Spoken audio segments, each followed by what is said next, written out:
welcome to Sonic Talk number episode 402, I believe it is today. I think I got a slight bit of numbering issues last week, so I do apologise if any of you are a bit confused. 402 is still a healthy number, and I want to thank you all for congratulations we got for episode 400 and 401. It feels like a milestone somehow, so thank you everybody. I also want to thank all of you guys in the chat room. Very fulsome chat room it is this week again. I think that must be one of our biggest for a while. Thank you very much for joining us there, and I can see a couple of our guests already in there participating, so we'll probably hear a bit of tippity-tappeting from the keyboards around the place. So once again, thank you very much. So let's introduce our guests. We're going to start. We'll start over here with Mr. Dave Spears from G4 Software, who I've just timed perfectly with a mouthful of coffee. That's my excellent. I saw it coming and I thought, right, I'm going to get him. Dave, of course, there in his synth cave where he masterminds the world domination of virtual instruments that is G4software.com. How are you, Dave? I'm all right. Yeah. Good. Yes, glad to hear it. I am. Excellent. I'm good. It's a bit windy here, so there may be some. You may hear some howling noises. I'll try and mute stuff. Ah, okay. Well, we're right on the hill, and it's pretty brutal. Yeah, it's been very stormy here as well, but always good to have you aboard, so thank you very much for coming. We'll also head over to the Somerset Levels, where we have Mr. Robert Bromyman from Robot Studios, music producer, songwriter, composer, studio owner, MD for Howard Jones. I'm trying to think. I've probably missed something, you multi-talented devil, you. Dog owner, I suppose I could add for there. If you were there for before we started recording, you may have noticed a cute little puppy in the room. Anyway, Robbie, how are you? I'm good, thanks. I was just buffeted on my way back from seeing Gaz in Bristol in the car. It was crazy. Yeah, it's very stormy. It doesn't feel like spring at all now, is it? It was a bit like autumn last night. It's really rubbish. So I'll be sunning it up in LA by next week. So I'm glad to hear that. Well, you mentioned teasingly that you'd been to see Gaz in Bristol. I think perhaps you guys might have something to say a little bit about that. I think you might have gone to see the Modal electronics people. So I think that's something we'll save for a little bit later on. But now we'll also say, gosh, we have also got Gaz Williams over there in Bristol in his bass attic. Yeah. I always start that line with a pun, but can never quite think of one. So very excited to discuss our Modal visit. Very interesting indeed. So that'll be fun. Good. Well, Gaz Williams, of course, professional bass player, music technologist, producer, and does do a lot of mastering as well, don't you? Yeah, I do. Although it's something that I've tried to wriggle out of for years, really, but jobs keep coming up. You're too good at it. That's your problem. Anyway, thanks for joining us, Gaz. And of course, Mr. Mark Doty, Automatic Gainsay, who you recognise. He is a sort of synth internet personality, I think it's fair to say. I noticed, actually, Mark Doty, not only that, but he's at his day job at the moment, which is working for the Bob Moog Foundation, and I want to say thanks to them for letting you have the time out to join us. It's very much appreciated. So yes. Everybody should go over and check out what you're up to, right? And see what's going on in the Bob Moog Foundation. Have I got that URL right? I've got a horrible feeling that that's not right. BobMoogFoundation.org. Oh, it does point there. I think you've got some other ones that also go to the same place, and I suddenly had a thought I've got it wrong. Yeah, just Moog Foundation will take you there too. But, Okay, you're grabbing all of them. So one thing that was interesting, I noticed that you posted on your very busy Facebook channel. I don't know how many words you write on that a week, but I'm guessing it's in the thousands. That you've finally got the Korg Odyssey. I did. I finally got a hold of one, and I am bowled over. And I know everyone's like, "Yeah, Mark, you like everything," but yeah, this is a special thing.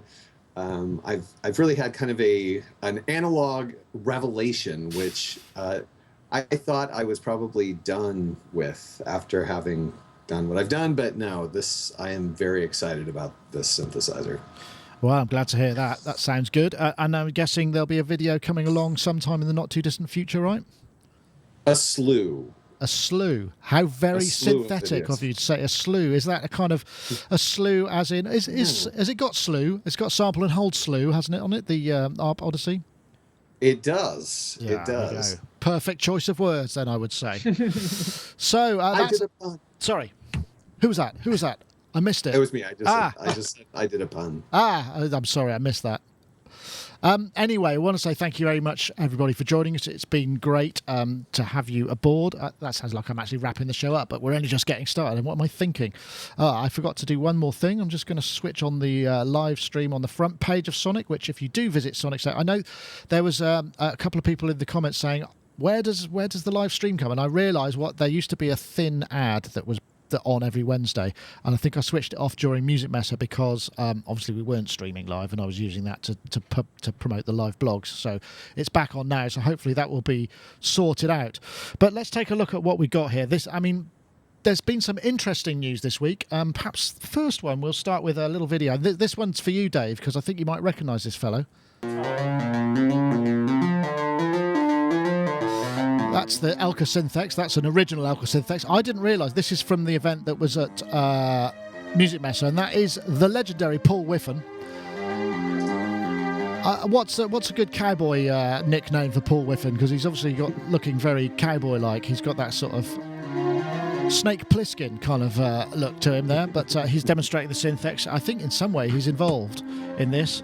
Obviously, we've got several bits of news. The first bit of news is that obviously we know about the Elka Synthex, and we talked about that, and the fact that a Finnish company bought General Music and are making or going to be remaking the Synthex. But at the same time, this other thing came up, which I think both Robbie and Dave spotted at the weekend, which was on Matrix Synth. I think he broke this, which is great, because the original creator of the Synthex, who is called, let me see, I've got it all written down here, Mario Maggi, or Maggi, I think. What's a double G in Italian? Is it Maggi or Maggi? Oh, I'm surprised no one knows, but there you go. Where's the tumbleweed sample when you need it? Well, basically, the original maker is now also saying that he's going to be bringing out the Synthex 2, which is going to be a digital instrument available in 8 or 16 voice modes, and it's got an insane amount of envelopes and LFOs. I think there's something like 8 per voice, all individually programmable, so 64 in the 8 voice version. And this is it's created quite a stir, because there seems to be now some confusion. A spokesperson or somebody who's been talking on behalf of Mario Maggi, or at least keeping us up to speed, a chap called Enrico Cosimi, who's an acquaintance, has been basically saying, well, actually Mario is Synthex and it's his thing, and they've actually now put in a kind of a trademark thing. So it's all getting a little bit complicated. I know. Well, Dave, you sent me this to begin with. I mean, on the one hand, it's great news because there's 2 synths, and one of them from the original designer, and the old version, which if that gets made and they can sort out all the legal nonsense, then we'll get 2. So it's got to be great news, right? Certainly interesting. No, I thought what was interesting for me is that I was a consultant for General Music Italy at the time when they acquired the Elka brand, and that was quite an interesting meeting when I was there. In between lunch, we had a discussion of which would be the best brand to market General Music products in the US under, whether it was Elka, Gem, or General Music. And they were quite fired up about the whole Elka thing, but for me, I was like, well, with the exception of the Rhapsody and the Synthex, Elka, I don't know really how much impact it had in the States. And I never really got on with the Synthex. I think for me the footprint was large. It was a bit too large. I mean, I think I put the Prophet 10 back in storage because it was kind of too big for... It's not far off the size, but it's only got one keyboard, isn't it? Yeah, and I mean, with the exception of the bandpass filter, it wasn't anything really amazing and outstanding. But I understand that the Jar fetishists love it because of the laser harp thing and all the rest of it. I think that's the thing, isn't it?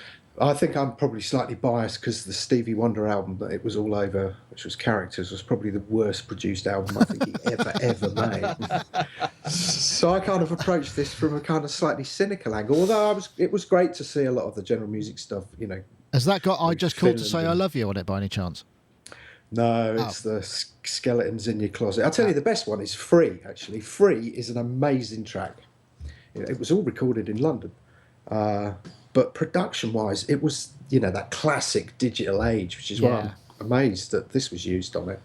In that, it's just really cold, and there's the songs are great. Anyway, I completely Right. It was really interesting because actually there's a really good thread on Gear Sluts on this. Yeah, It seems to have contributed. It just seems to have descended into a kind of legality and branding kind of legalese. So one thing that's clear is there may be a bunch of lawyers about to make a bunch of cash out of this whole scenario. Well, they're the only ones who are going to get rich out of any of this, I suspect. Assuming that that's the case, because what appears to have happened is that someone in Italy then filed the trademark kind of 2 weeks after an application for the trademark 2 weeks after the Indiegogo thing was launched. So obviously speculation is that's Mario. Anyway, it's one of those. It's quite indicative of the state of the industry at the minute, because there's all these other companies using old companies' brands and legacy brands, and it's like, what's happening? What's going on? Yeah. So there you go. Anyway, Paul Whiffin, Lee Van Treble Clef. Right. Leave that. Very good. I'm liking that. That's a good bit of punnery. And we have talked about the synth. I mean, Mark, I don't know if you talked about this. I mean, I'm guessing the arrival of a digital synthesizer might not excite you as much as perhaps the reinvention of the reboot of the Synthex itself. Perhaps going to be more affordable. But the thing that excites me about it is, just where digital synthesis can go. There's an awful lot of possibilities here. But I mean, how do you feel? Well, I know how you feel about the reboots because you're right in the middle of a sort of Art Odyssey mania at the moment. So I guess that was a dumb question. Well, I mean, I think the thing that I want to know, I was doing a little reading about the Synthex. I mean, the Synthex has always been weird for me because I think I read in Mark Vail's book 1,000 years ago that it had DCOs. And traditionally, I'm not much of a DCO guy. So I just was kind of like, oh, well, it looks really powerful, but, it has DCOs, blah, blah, blah. But so many of my friends are like, Mark, you're an idiot because this thing is amazing. And so I was looking at it, trying to sort of figure out what was so great about it. And I saw somewhere that it actually has early digital oscillators. Can anyone verify that? I don't actually know. I was like, really? So it actually had DOs and not DCOs, which is really interesting. I don't know about that. I don't know about that. Rich Hilton, who's in the chat room as well, was also saying that how the Alka brand was perceived in the States, and it wasn't particularly highly. So I think they must have gone with Gem. But they did make a lot of organs, didn't they? Have they got sort of roots in Farfisa as well? Is that right, Dave? Or would one of you two? Weird. The whole Italian scene is, there's like cousins of people who started this company went off to start that company. It's quite strange. And obviously when I was doing the general music stuff, which was great, and the one thing I absolutely loved about that company is that it was really populated by ace musicians. I mean, some of the musicians were just stunning. But it was kind of a very delicate subject because at some point you could kind of go, oh, I did some stuff for Farfisa actually years ago. And they were, oh, no, we mustn't mention that. We go for lunch now. So, yeah, I don't know is the honest answer. There's a lot of cross-pathing, incestuous, weird, strange stuff. Well, I guess that's just the way that things roll, isn't it? I mean, there's so much. But what's sort of very interesting about this is obviously there's clearly, it seems like the Finnish guy who has bought the general music thing is a real enthusiast and wants to make the synthesizer. I mean, I can't imagine he's thinking he's going to make a fortune out of it. But, I mean, he's clearly an enthusiast for the synthesizer, and that's a good motive, I think. I mean, even though he's obviously found the cash to actually buy general music and all the kind of stock and what have you on the whole, he's obviously a businessman. But there must be something going on there. And also we've got Mario Maggi, or Maggi, excuse my pronunciation, who is clearly an enthusiast. And he's in the subsequent years, he's been doing all sorts of unrelated kind of digital, electronics engineering, what have you, according to this chap. Where is it? I wrote it down. I've scrolled up too far now. Enrico Cosimi, yeah. Enrico, yeah. So, that's got to be good. But I don't know if either you, Gaz or Robbie, have anything to say, or whether, this might be a good segue into, but what about the the modal electronics? I keep calling them modulus because that's how I first introduced WA, because you've been to Bristol, am I right, to see the thing? We made a pilgrimage. A pilgrimage? Is that what it felt like? No, it was very nice. We went and met with Philip Taysom, who's one of the main guy there, and also Paul Maddox. And it was really interesting just hearing the whole background and Philip was like very kind of, you can tell it's a perfect combination of real salesman and passionate about the brand and how they're going to take it and all that great stuff. And then you've got Paul, who just seems to be really happy that his products are making it out there. Yeah. It seems like the perfect kind of combination of people. And they were telling us all about all the great programmers and software people they've got. I think it said something like 13 software programmers working on it. So, I mean, they've amassed quite a team of people, serious team of people. And it was great. I'd never seen any of them, even the O2 in the flesh. So it was great to have a play with them. And what struck me was the quality of them. It's just unbelievably good.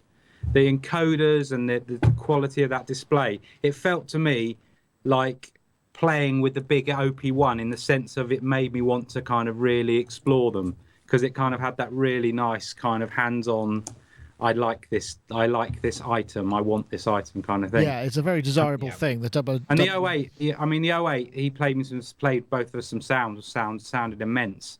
Some of the patches he played, the bass end on it was just fantastic. Ah, interesting. So, I think it's exciting. And Gaz, what were your impressions? I mean, I know that you've not seen either of those perhaps in the flesh before either. So I mean, I thought that the encoders, which could be a controversial decision, because obviously after a certain recent failure with these encoders on another synth that I think everyone knows about, people prefer pots, or so it seems. So going with these encoders could be seen as a slightly risky move, but they are lovely. They are so sensitive. And what I was super impressed with was just how responsive they were. You've got a display. So if you're adjusting the envelopes, for instance, as you adjust those encoders, but the rate of that update is just so nice. The animation on the screen, and just there's a real great sense of as you turn the encoder, you get fantastic sort of visual. Obviously you get your audio feedback as well, but you're getting a very snappy, lovely responsiveness, which I often think is something that has let various modern products down. It's a little bit of lag, a little bit of disconnect from adjusting. No, that's a very valid point.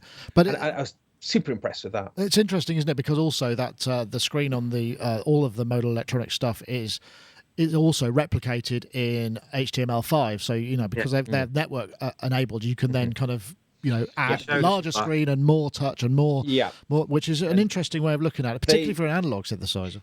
And they did actually show us the control surface running on an iPad. So obviously that would be of extra interest to people maybe interested in the rack, the 002 rack.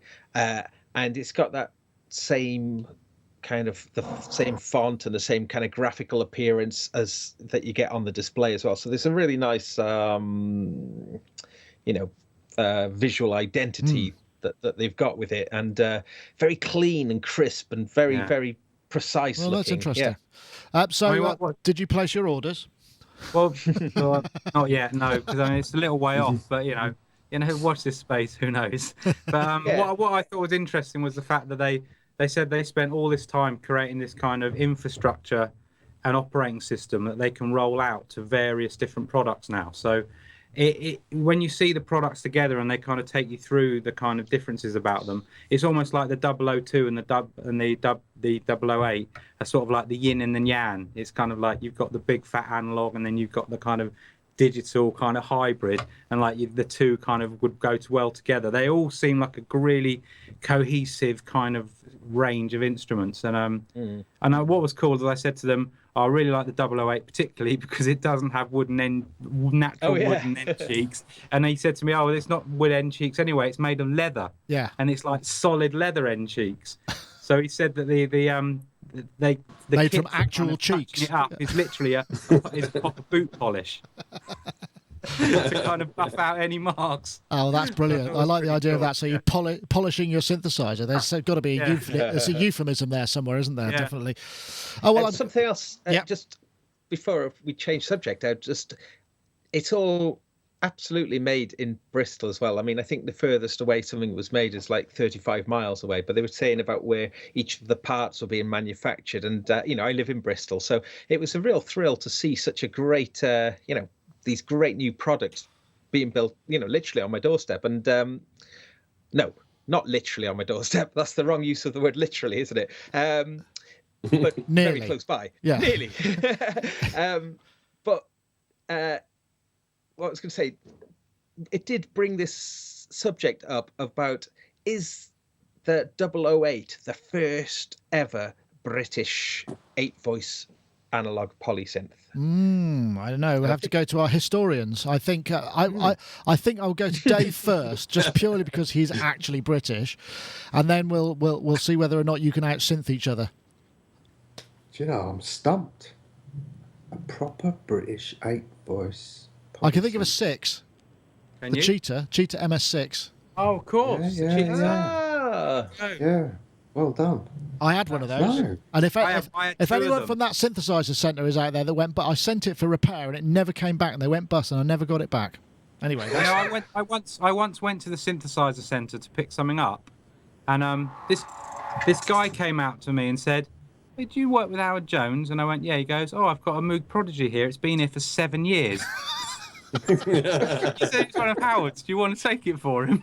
So I took it, and Howard just totally even forgot he had it. wow. It was just one of his touring ones. It had guitar bits on the end, and it'd be modded so he could have this big cable out the back to use it like a keytar and all this. Excellent. As the chat room is saying, the fulsome chat room, even more fulsome. That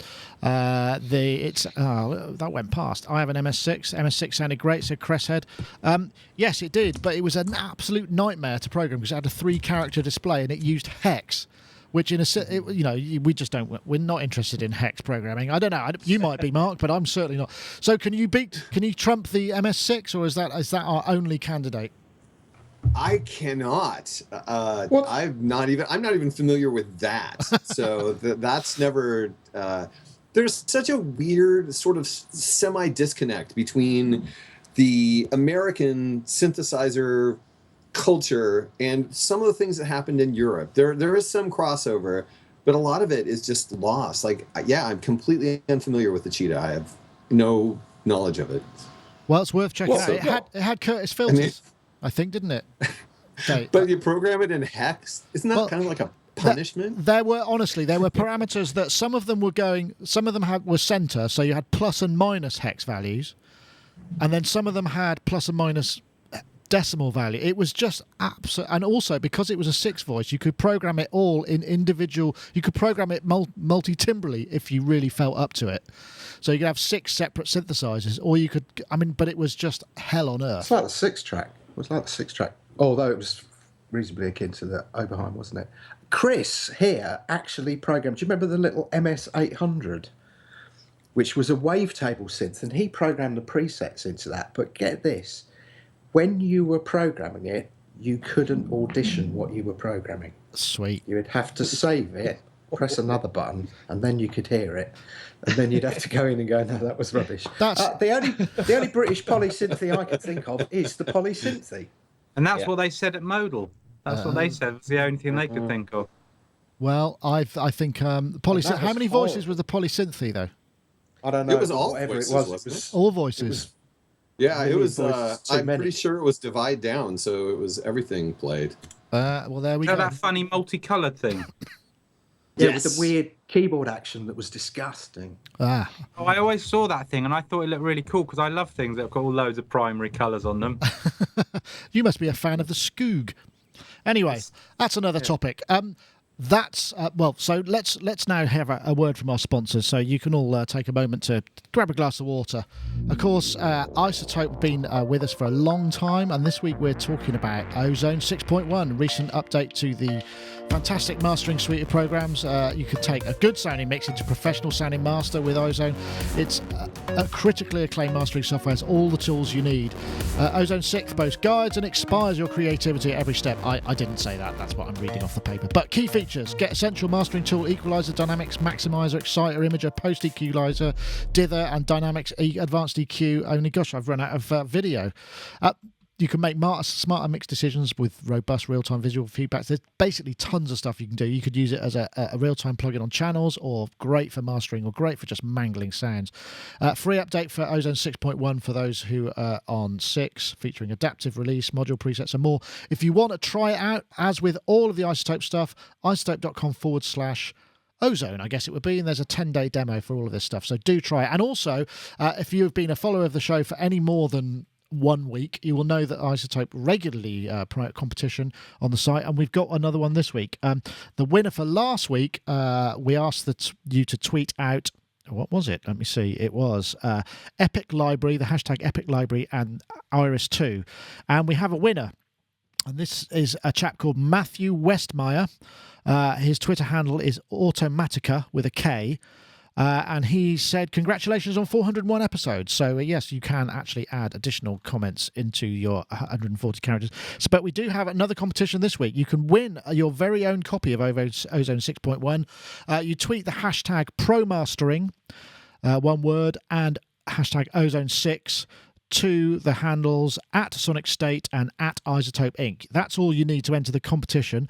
But as we say, there's plenty of characters left. I don't know how many characters that they are, but I'm sure someone can tell me. You've probably got another 80 or so that you can add to that. So drop us a message too. We'll pick the winner from our random supercomputer specially designed workflow for picking winners. So remember, you need to tweet the hashtag ProMastering and hashtag Ozone6, all one word, Ozone with the number 6, to at Sonic State and at iZotope Inc. to get your chance of winning. And if you are indeed the winner, Mr. at Automatica with a K, do get in touch and we will send the iZotope Fairy. I think there is a new iZotope Fairy, actually, a sort of trainee iZotope Fairy who will be able to sort you out with your copy of Iris 2 for last week's competition. Right. So what other? There's other big news. I mean, this was quite big as well. This was now. This, again, is kind of a little bit acquisitional, but this is the news that Music Group, who is the Behringer kind of group of companies, bought the TC Group. So a couple of groups. I'm sure must be a pun there on the name. They now have purchased TC Group. I know there was actually, TC Group were up for sale some time back. I think Gibson were looking at it, but it didn't work out. I think that was maybe 12, 18 months ago. Might have been a bit longer. So we've known that they've been on the market looking for a buyer for some time, and it has actually now happened. And it's quite interesting. Obviously, you know, these are two sort of, certainly Behringer's a megacorp and has a lot of other brands. And I'm wondering whether this is a good thing or whether the consolidation of these things where you have to have the economy of scale are problematic in a creative industry. I mean, I don't know. Discuss. Let's start with you, Gaz. I thought it was I didn't know what to think when I heard it. At first I was quite worried because I'm an endorsee of TC and use their amplifiers and I use their effects pedals and I'm a huge fan of them. So my first thought was I was kind of worried how it would affect the company if it would have, I don't know, changed what they did. But I've been kind of, I think, actually, if you move to Robbie knows a little bit more than I do about this. Okay. So. Robbie, you've been put on the spot. Well, I've had a long time association with TC for years and still do, got lots of good friends there. And I think they're generally excited about it because people don't realise, I don't think, that Behringer now as a company has such an incredible infrastructure of facilities and manufacturing and everything. I think for a smaller company like TC, as long as TC get to keep their autonomy with their own product development, which I think very much is what they want to do, Behringer want to do with them, I think it's only a good thing because it'll hopefully go the same way as the kind of Midas acquisition and get that. Yeah, that didn't go too badly, did it? Audience. Yeah, that didn't go too badly, did it? Really? No. So I think it's a better knowing a bit of the background about. I think there was a lot of people relieved that the Gibson thing didn't happen. So I think that this is probably, if people can kind of get over the initial bulk about the Behringer thing, which everybody seems to have. I think Behringer's a different company now, isn't it? It's moving into very a much different so. era. Yeah, I think there's a lot of good products, to be fair, coming out. I have one very much here, and this wouldn't have been possible without the Midas acquisition, because there's the mic amps and some of the technology in there. So that will be coming up for reviews. I think as a community we should all cut them a little bit more slack these days. Well, I think the X32 has changed the public opinion of Behringer considerably. I think that has been such a game changer, really, hasn't it? And I think that it shows that maybe their intentions with acquiring these other companies, well, we'll have to see. But I mean, if you think about what intellectual property they're gaining from the TC acquisition, this is the thing that's quite considerable. This is the thing that's quite interesting. TC Helicon, they make some of the most amazing stuff for you play for pitch analysis, for playing backing tracks and what have you, and harmonies. But the other thing, which I think perhaps people don't get so much, is the Dice 2 chip set, which is the TC. I'm trying to remember which one it is. It's TC. I can't remember what the TC technology, I think it is, but and they make these the chips that drive a lot of the FireWire and USB audio interfaces in a lot of other things. And the drivers for those, they now work with FireWire. The Dice 3 chip, which I think is just about to come out, works with FireWire, USB 3, and also AVB, which is an emerging standard, which I think is going to shake things up a little bit. And it'd be great to see that in certain things. So I think Robbie, I think you're right. I know Mark. Sorry, I was going to say the other thing, of course, that they've gained from this is, TC are right at the top of the tree in the post production and AV world with all the high end stuff like the System 6000 and all the loudness stuff, and those products, Behringer can't possibly take those on and make their own versions of it. They're already an emerging standard, aren't they? Right. In those industries, so they've gained a lot, I think, as well. Yeah, and let's not forget that they're going to be making synthesizers. They have the Midas synthesizer under development. I don't know, Mark, does this kind of have any influence in your sphere, or could you care less? Well, it actually doesn't. I am really interested in what Behringer is going to do with synthesizers, and I think I've sort of mocked some of their recent posts about synthesizers, but I'm really curious because they do seem sort of committed to, making these synthesizers they're talking about. There still is a lot of sort of negative views about Behringer's products that I run into, and I've had a couple of Behringer products and never had any problem at all. I had this mixer that I used to use live, and it was fine. It was really inexpensive, and it worked well. But it does interest me, but I worry because whenever you get like massive conglomerations of all kinds of companies, it becomes more about the business of music and sometimes less about the innovation or creativity or passion in music. It's kind of like what happened with Norlin in the 70s when Norlin purchased Moog, and Norlin had Gibson and Maestro and all of these different companies, and it seems like the focus then shifts to how do we make a product that sells as opposed to how do we make an inspiring musical instrument that we're passionate about. But I don't know, because I'm curious about what Behringer's going to do with this synthesizer idea to see if it's more like what will sell or what's going to be really creative. Yeah, that's interesting. I know that Uli himself is kind of, that's his passion, I think. Obviously he's built this massive company and it's taken over the world and all those things, but that was where he started out, and I think he is very much kind of, I want to make something good. Obviously by the nature of it being a Behringer product, it's going to be affordable. I try not to use the word cheap there, because let's face it, everybody is trying to make stuff cheaply because that's the way of the world, that's just the way things go. Obviously perhaps Modal Electronics are bucking the trend there and going for the more sort of, but generally speaking, even the core products, they're not made to the highest specification you could possibly imagine. It's just the way of the world. I don't know, Dave, does this what do you think about this? It's a thing that's happened. Yeah, I'm kind of with Mark, really. I was more gobsmacked that I heard a rumor that it was $170 million. Of which I have no idea whether that's true or not. But is that a lot? I don't know if that's a lot.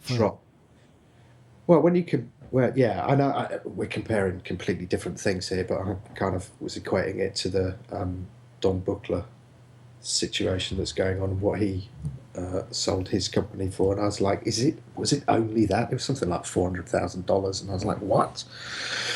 And then when you compare that to something like $170 million, assuming that's true, of course, that kind of sends me off on a bit of a kind of weird.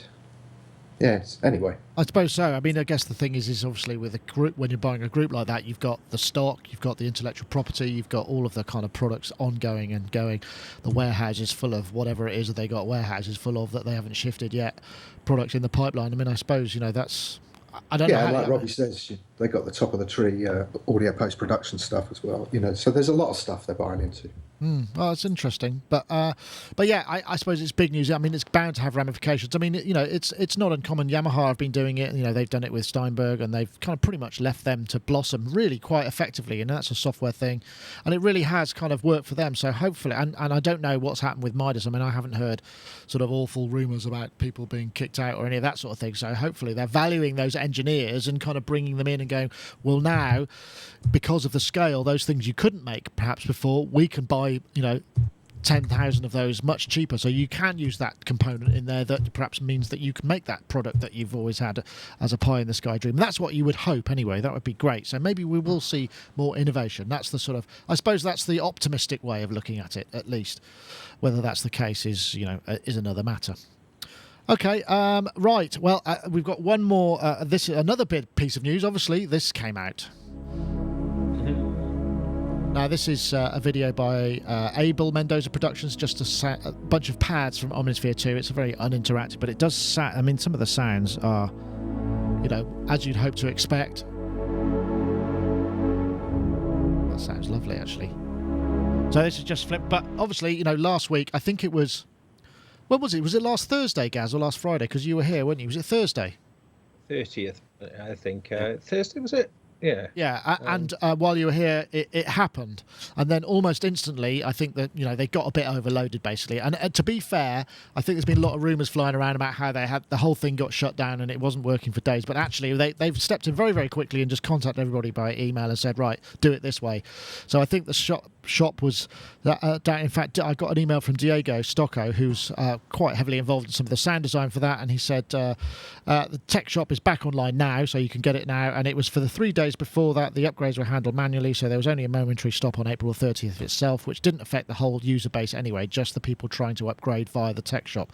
So that's that kind of side of things. I know, Robbie, you were desperately looking forward to this. Yeah. Have you managed to achieve your goal yet? I got it at the weekend. I got to say, all hats off to them, because even Eric on his Facebook page was giving people email addresses that they could contact direct to try and get it sorted. And I think they were working all weekend to try and facilitate everybody and just get it sorted. So it's hard to believe that they wouldn't realise that they're going to be a victim of their own success with that product, because the hype was just unbelievable. But I think they did an admirable job of trying to get everyone accommodated, and I'm loving it. I mean, it's fantastic. Have you managed to dig into any of the actual under the hood stuff yet? I've made a few sounds with the granular thing, shoved some things in there, and I've done a bit of that locking stuff and trawled through a load of presets, but I haven't had a lot of time yet. But I know it's great. Yeah, I mean, it's a fairly major upgrade. I know, Gaz, you were in communication just before the show. You were going to see someone who had a copy. I've been on it all afternoon. Yeah. So I got to be honest, I was absolutely blown away by some of the new features in it. And just one little feature I'd like to mention about is because that's the thing, it is an enormous piece of software. I mean, Omnisphere 1 was an enormous piece of software, and they've expanded it in many ways. For instance, the Omnisphere, for people who don't know, is like essentially 8-part multi-timbral soft synth, and each part consists of 2 layers, and those layers can comprise of either essentially samples or a kind of like physical model. Is it physical? No, sorry, not physical models. It's like some sort of a synth wave. It's not a waveform though, is it? I don't think the software generated waveform, and they've expanded that side of it massively. Yeah, it's gone very synthy, right? they sound brilliant. They sound so good. So just take a basic patch and just on a single layer, just stepping through those synth voices, those synth waves. Wow, I was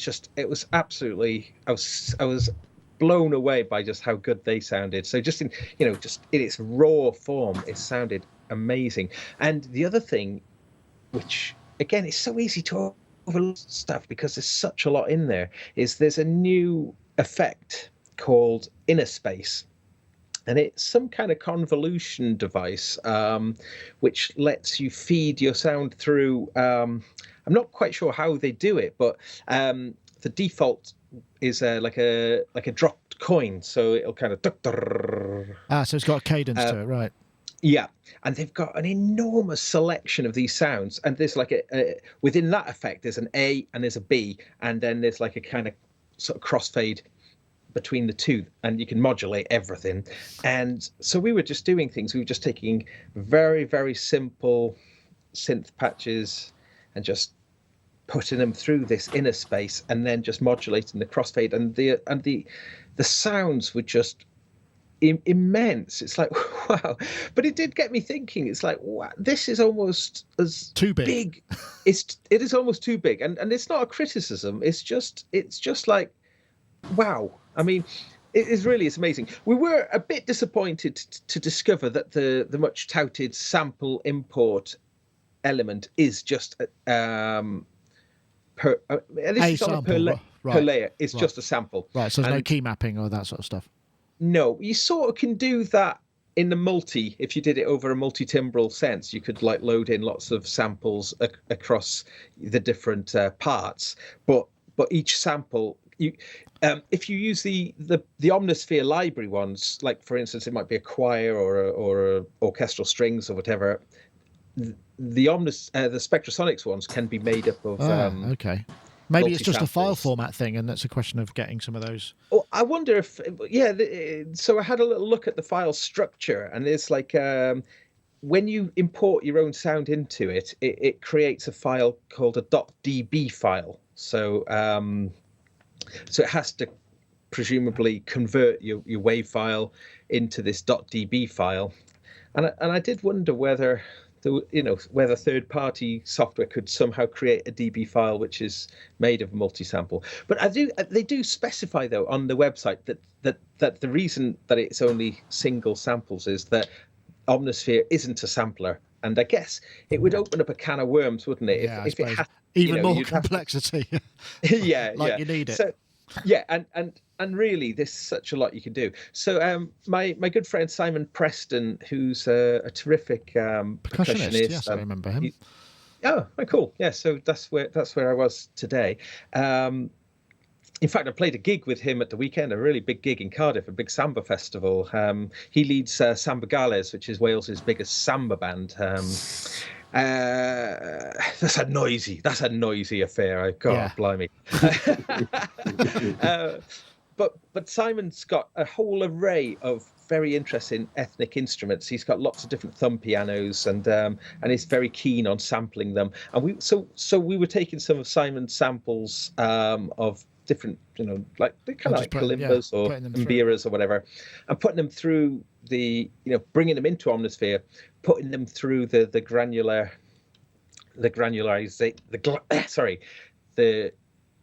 much touted sort of granular element, which has been in Omnisphere since, well, I think certainly since 1.5, but being able to bring your own samples into it was pretty impressive. And then when you combine that, then as I say, with the inner space thing, wow. Get some great stuff. I will look forward to exploring that a little bit more. I'm hoping to get a copy.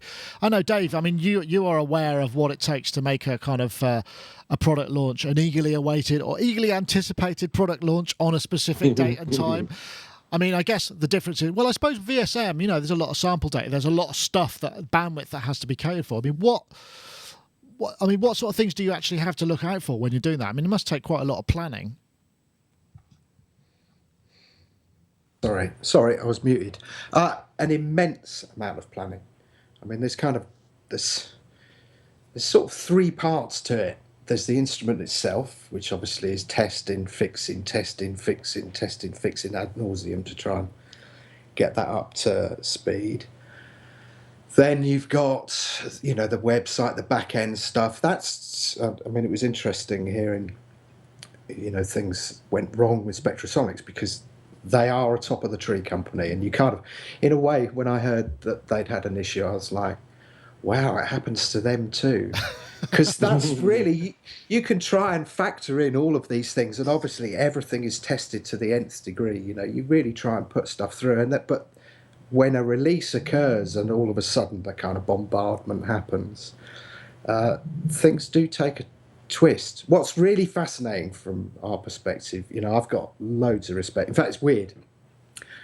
Always in the back of my mind, we've been going for like 15, 16 years, and always in the back of my mind is this thing, if it goes tits up, what am I going to do? And I kind of years ago drew up this short list of like 3 companies who I'd approach if everything went belly up here, one of which was obviously iZotope, the other one was Spectrasonics, and the other one remained nameless. But I think we have a very similar, it's a very strange thing. Releasing a product is a really strange thing. It's very easy to you get very emotional about it, because if you eliminate the third party, which is obviously the marketing division, we don't have a marketing division. I don't know whether Spectrasonics do. I get the feeling that they don't. I also get the feeling that the instruments, in the same way that instruments we develop, are very personal to us. With Spectrasonics, they're very personal to them, in particular Eric. So what happens is post-release, when and I have to say, I can perform in front of thousands of people. I can talk in front of thousands of people. I don't generally get nervous. I don't think I've ever had stage fright. But when it comes to hitting that go live button, I physically shake. The palpitations are going. And I think that that's a mixture of emotions. It's excitement. It's, don't forget, as by nature, we're very insular for a very, very kind of isolated for a period of time, because everything has to be secretive. And when you kind of hit that button, it's like, it's not my baby anymore. It's gone out there and now it has its own life.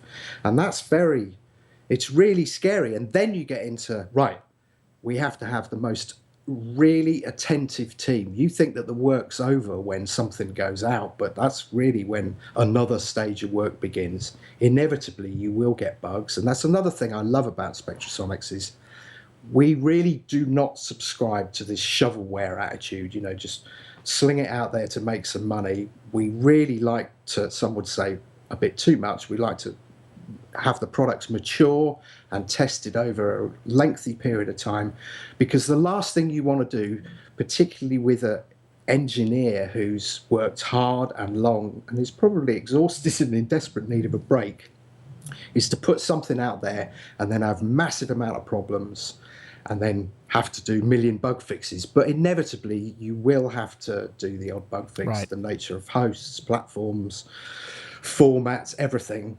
So what we like is this, everybody's on point. And Chris and I have stayed up for 40 hours on a stretch, when something's gone wrong. And it's like, right, we need to, because what happens is people get stressed when they don't know what's going on. So they've spent their hard-earned money on this thing. Something's occurred that is slightly out of your control or you haven't anticipated. But if you keep them informed and are just honest, some companies try and bury their head in the sand, some deny it, that there's ever an issue. And it's just like, that's all pointless, because it just fuels this flame fest potentially. Yeah. But if you keep everybody informed, honestly, that then leads to the most humbling, weird experience, in that you kind of go, wow, our customers are amazingly cool, because most of them go, yeah, I accept that, occasionally things go wrong. That's okay. I trust you guys. I'll wait. And maybe that's come from, being around for 15 years. I'm sure to a degree it has. But that's the kind of only point where you move from this kind of isolated phase into the public phase, and you really know what your company's reputation is. Right. And it can be incredibly moving. Yeah.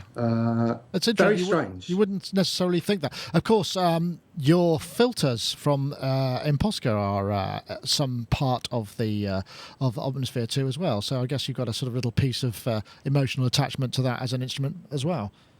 I have nothing but respect for them. I mean, I think Glenn's an amazing programmer. Eric is definitely one of, say, 5 or 10 people I've met in my life that I go, yeah, he's got golden ears. In fact, when we were working on the Bob Moog Foundation library, that was Eric was just like, you'd submit patches and Eric would just come back with this amazingly constructive criticism. He is hands-on all the time, and when you buy something, it was a bit like we were saying about the Behringer thing, and like Mark was saying about, whether it becomes this kind of corporate entity and whether actually it's all about return on investment and maybe going public and checking out with a huge cash bonus to go off and buy your yacht with. You never get that impression with companies like Spectrasonics, because it's a very, Eric's involvement is just omnipresent, really, isn't it? Very good, very good, very good.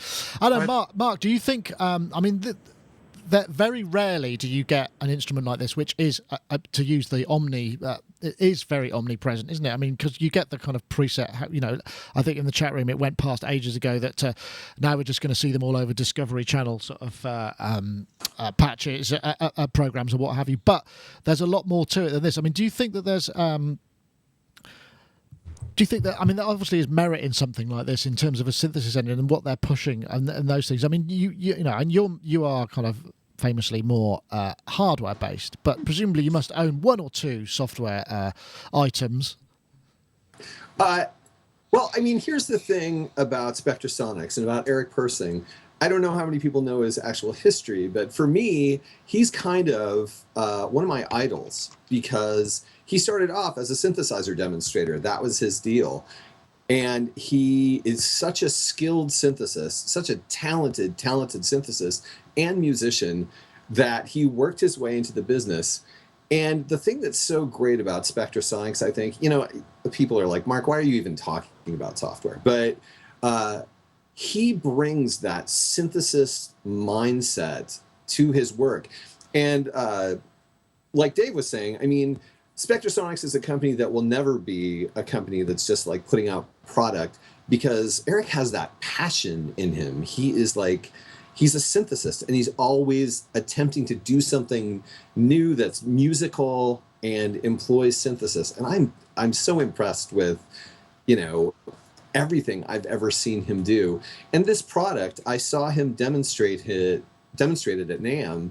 And, I was there mostly because Eric's a friend of mine and I wanted to be supportive of the release and everything. But watching it, I was like, wow, this is so functional and so useful and so creative. I mean, not just like, here's a pad that you could use. It's like he makes synthesists of his users. And I think that's an amazing thing. So yeah, everyone I know just holds this product in such high regard. And I do too. Excellent. Well, I think that's a very fitting. There's a Oh, sorry. No, carry on. That's no. There's something that happens in software which is kind of strange in that software engineers are. I've always equated them to kind of like fine chefs. They are very temperamental and they are very engineering based. And what you rarely seem to get is this kind of brilliant synergy between musicality and great engineering. And in my opinion, Glenn and the team and the Spectrasonics guys have definitely got that. Great. Can I just say one more thing? Yeah, absolutely. Well, I was going to say, I think it's interesting. The upgrades were available from third-party people like Time and Space from quite a time before, or buying Omnisphere to pre-ordering it. But I think it's quite telling that the only thing that wasn't available until the day of release in the tech shop was the upgrade for people who have all three Omnisphere, Trillion, and Stylus. And I think probably they didn't anticipate the amount of people who obviously have all their products who then wanted to take advantage of that upgrade. And that's kind of telling of the quality of the products, because if you buy one, generally it's so good you've bought into the other ones as well. And that's kind of what the company's about, I think. Yeah, no, it's very. I mean, it's very interesting. Also, I mean, there aren't very many instruments that have such a massive influence on the whole sort of area. You know, we've got the film composers, we've got pop producers, we've got all sorts of basically people that use that stuff, and how influential that's likely to be. I mean, I think the thing that I remember when we first talked about Omnisphere after NAMM, I think Mark Tinley was kind of, he didn't really get the kind of the notion of it, and I must admit I don't use it, so I don't have an opinion either way. But the notion, it comes I think with 12,000 presets, which is insane. I mean, you're never ever going to be able to get through them. I mean, you'd have to take however many days just to listen to them all. Sorry. And also, one of the big features of the new version is this locking feature, and that really does work quite well. Where you can, so like I was mentioning earlier about that inner space, and we were playing around with that inner space, and then I locked the settings of inner space, and then you start browsing the library with that inner space setting. And you can listen to all those patches, and that inner space can completely radically change the sound hugely. So you're not just talking about 10,000 patches. You're talking in infinity, because that. So, but the fact that you can, like these incredibly complicated envelopes that you can make envelopes last the whole length of a song. So if you go into the trouble of doing that sort of thing, the fact that you could then lock that envelope and then just go through the patches with that. Can you envelope. Lock multiple elements at the same time, and then just bring essentially the other parts of the sound that aren't locked into that? Yeah. That sounds like a very powerful feature, because that's one of the problems. It's incredibly powerful. Yeah. That sounds like the thing that makes a really big difference, because that's one of the things that frustrates me a lot with software instruments, is the ability just to flip through patches. Most DA or lots of DAWs, you sit there and you have to kind of because of the way that the patches are structured in folders or whatever, you generally only cycle through the patches in a folder, and then you've got to come out, use your mouse and what the thing. Have they addressed that? Because that's something that is difficult. I think this has made a big difference, because in the past I've looked at the library, and I'm not a big presets fan at all, but you look at the library and these sounds are just so overwhelmingly kind of complex, and you think, well, that's someone else's work. It's I'm not particularly interested in that. That's me personally, but this has kind of changed that a lot by the fact, as I mentioned, you can do this sequency kind of work, or like in the arpeggiator or whatever it is that you want to lock, and then it's those kind of dynamic movement stuff. The fact that you can have your own version of that and then browse the library with it is just. Can you then save effectively a lock set, so that you load your locked set, and then, do you see what I mean? So you have multiple different sets of locked parameters that you can then browse through, because that would make sense musically as well, I suppose. Too early to tell. Yeah. In the chat room, Synth says, invite Eric for a Sonic State special. That is actually not a bad idea. He is, although he's in Los Angeles, he is often on messaging at insanely early times of the day, so I shouldn't imagine that'd be too much of a problem for him. So that's a really good call. I would love to interview Eric and just kind of get a general overview of his journey through this, because it's rare that there are these kind of synthesis superstars. They don't really happen all that often in life, do they? I mean, there's you get the Rick Wakemans and those sort of things, but then they're more for their music rather than their actual sound. So it's quite an unusual individual in that case. Dave Spears. We've got a Dave Spears. That's true. That's as true, well. Yeah. They think you're going to synth superstar celebrity Big Brother. Do you think we should? Yeah. Yeah.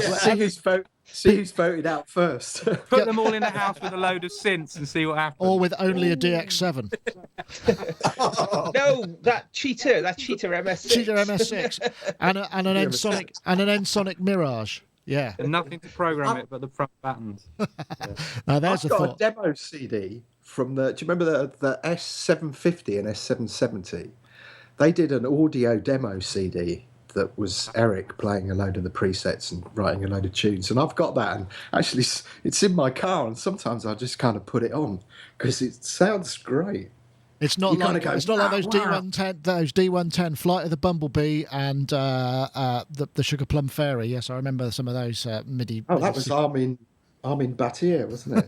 Yeah. I sadly regret trading in my S770 and SP700 for a S6000. It was one of my worst moves in my whole musical career. Well, there was definitely the S series sampler, the Roland S series and the Akai S series. Definitely, there were two things. There were some people that, the libraries and the patch structure was so completely radically different. It's interesting. We're talking about the Superstar thing. I don't know if you saw yesterday. This isn't actually a topic, but no, there's a video just been posted by Giorgio Moroder, which has got Sia singing on it. It's called Deja Vu, and in it there's a sort of party scene, and there's Giorgio is playing something, and there's a sort of sudden freeze frame, or not a freeze frame, only a freeze frame if you freeze the frame and did make a story out of it, which is what I did, which was the Moroder Nova.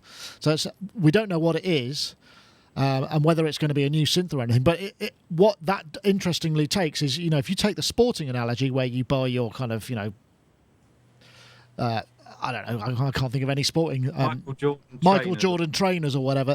There's very little of that in the synthesizer world. We get it a lot in guitars with special editions and all those things. It doesn't happen in synthesizer. Why do you think that is, Mark? I mean, it doesn't seem like a great leap to kind of expect that sort of thing. We haven't really seen it, have we? No, that is really surprising. And I've always wondered about it with guitars. Like, are people really buying guitars because like Steve Vai or it's the Steve Vai edition or whatever? And I guess that they do. And that would be really fantastic in synthesizers, I would think, especially now because the synthesizer world is so focused on the artists who used what to do, one of the iconic recordings. Yeah. I could totally see that. I wonder who would there be in terms of that? I mean, that's just a curious thing, because I mean, obviously, I think the problem is many. One would expect there might be a Jordan Rudess thing because he's because he's a high profile guy and perhaps one that they're probably and there already are sort of signature sounds, signature instruments. But I'm thinking actual hardware instruments rather than software. I guess maybe because. BT would have to do some. You think? Yeah, maybe so. Yeah, that's certainly a name. I suppose Richard Devine. I don't know. But I suppose the thing is if you make a guitar, there are a limited number of components that go into it, and there's luthier craftsmanship. When you're making an electronic instrument, there is a certain element of hand-builtness to them, but most of them are sort of stamped out on production lines, to some degree.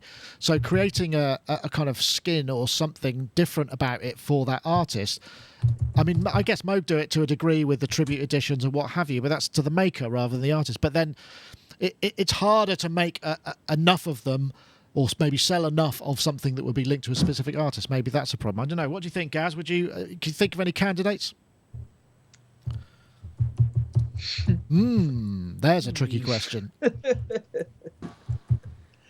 Can I have some time to think? Yeah, absolutely. But I mean, you could think that the sort of the pop disco disco superstars, the kind of Daft Punks, those kind of things. You could kind of expect that. And I guess people do it with. I know Richard Devine does it with patches, but not with actual hardware. Maybe there might be some modulars that would have a special sort of hardware edition. That might make sense. A single module where you just change the faceplate or something. You've got some Vince Clarke Eurorack modules, haven't you? That's true. That's very true. Oh, right. Yes. Yeah. Maybe we're on the sort of breaking wave of seeing that sort of thing coming on. That'd be very interesting. Anyway. Well, I think that probably brings us to a logical conclusion to our gathering. I want to thank everybody very, very much for joining us. It's been a great fun and with some fairly sort of major news stories, it's been great for me because quite often I scrabble around for some sort of starting point, some piece of tinder to start the conversation. But that's tinder in the making a fire, not in the swipe left, swipe. Yeah, anyway. So thank you very much, everybody, for joining us. It's been really good fun to have you. I'm going to say goodbye to everybody in reverse order. 4 to 3, 4 to 1. Gaz Williams, thank you ever so much for joining us this week and for letting us know of your findings down at Modal Electronics. We hope to get them on board soon as well for a special. Yeah, they really are definitely, a company to kind of keep a close eye on. I was supremely impressed with what I saw today. So, yeah, Modal are definitely ones to watch. Excellent. Well, thank you very much. Also, Robbie Broniman over there, who's going to be... You're going to work in LA? Are you performing or producing? We're going out we've got some gigs. We've got some gigs this month and then back again there in June as well. So... And to build the new duplicate rig in one day, I've just been told. That sounds one like... day to put it all together. What could possibly go wrong? Nothing at all. Your flight could be delayed. But hey, whatever. I'm just going to get to a room full of all this gear and go, like, put it all together now. Oh, wow. Well, I'm sure if anyone can do it, you can. Anyway, thank you so much for joining us, Robbie. It's been a pleasure. And also, Mr. Dave Spears, good to have you aboard. I noticed you're wearing the blue headphones as well. So how are you getting on with those? Really good. Yeah, really good.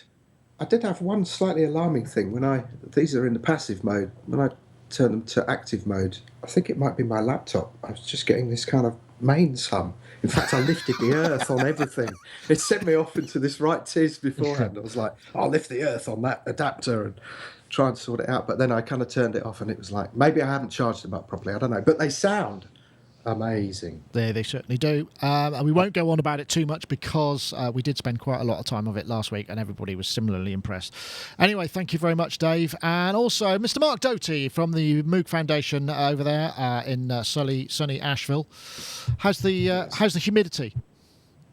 Unpleasant for me. I was raised in a desert, so anytime it gets humid, I'm sad. But how does that affect electronics? Beautiful.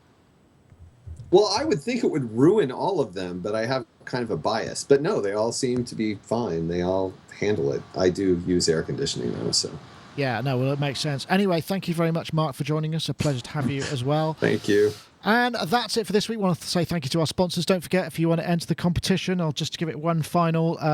Oops, it's up there. Win Ozone 6.1, hashtag Pro Mastering, and the hashtag Ozone 6 to @Sonic and @iZotope Inc. Go to it and we'll enjoy it. And we're thinking, what with all this talk of Periscope and Meerkat and these things that you can stream from your phone, which then get even more. I was thinking about setting up, in fact, you probably can't see it. My phone is over there pointing at the screen. I was thinking about maybe streaming it from the phone as well, just as an experiment, see how that works out. But we'll see. And also, of course, tomorrow is the UK general election, which I'm sure everybody will be thrilled and excited about. But the good news is today is the last day of political canvassing. So all day tomorrow, we won't have anybody saying the word "I'm passionate about." Insert. And nobody answering a question, yes or no. Yeah, and no, maybe tomorrow will be the day when people say yes or no. But anyway, that's very much a UK-centric thing. So that's it. I also want to leave you with the rather sad news that I believe that Mr. Errol Brown from Hot Chocolate has just passed away, and I think it was only fair that I play one of my favourite Hot Chocolate. Before you do that, Nick, yes. Just before you hit go, yeah, can I found, I think I've discovered a great cure for the deficit that we keep being told about. So the UK financial deficit.